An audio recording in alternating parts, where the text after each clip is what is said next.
રાજ્યમાં વરસાદને પગલે હજારો લોકોનું સ્થળાંતર અત્યાર સુધી 53,117 લોકોને સ્થળાંતરિત કરી દેવામાં આવ્યા છે।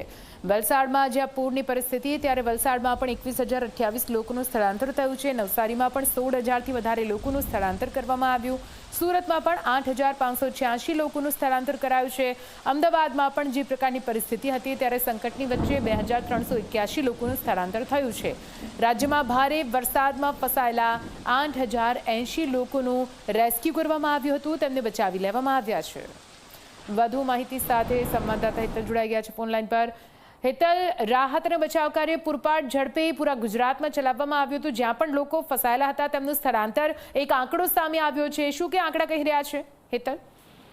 જી નિધિ, ચોક્કસ એવું કહી શકાય કે રાજ્યમાં છેલ્લા 2 દિવસથી વરસાદનું જોર પ્રમાણમાં થોડું ઘટ્યું છે અને તેના કારણે બચાવ રાહતની કામગીરી છે એ પૂરજોશમાં પણ શરૂ કરી દેવામાં આવ્યું છે। ખાસ કરીને જોવા જઈએ તો જે જગ્યાએ પણ ભારે વરસાદ પડ્યો હતો અને એના કારણે લોકોને ફરજિયાત સ્થળાંતર કરાવવાની ફરજ પડી હતી, એનો આંકડો 53,117 થી વધુ આવ્યો છે।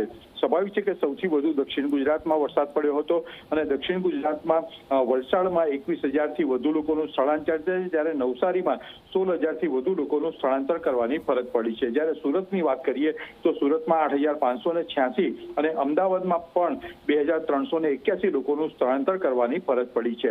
એટલે ક્યાંક ને ક્યાંક જોવા જઈએ તો સ્થળાંતર અને પાણીમાં જે ફસાયા હતા એ લોકોમાં 8,000થી વધુ લોકોનું રેસ્ક્યુ કરવામાં આવ્યું છે। એટલે ક્યાંક ને ક્યાંક જોવા જઈએ તો રાજ્ય સરકારે સ્પષ્ટ રીતે પોતાની રણનીતિ અંતર્ગત સ્થળાંતર અને રેસ્ક્યુ અને બચાવ રાહતની કામગીરી પર અત્યારે ફોકસ કર્યું છે। જી બિલકુલથી આભાર પૂરી માહિતી માટે હેતલ। તો આપ જુઓ, રાજ્યમાં ભારે વરસાદમાં ફસાયેલા 8,080 લોકોનું રેસ્ક્યુ કરવામાં આવ્યું છે। હા।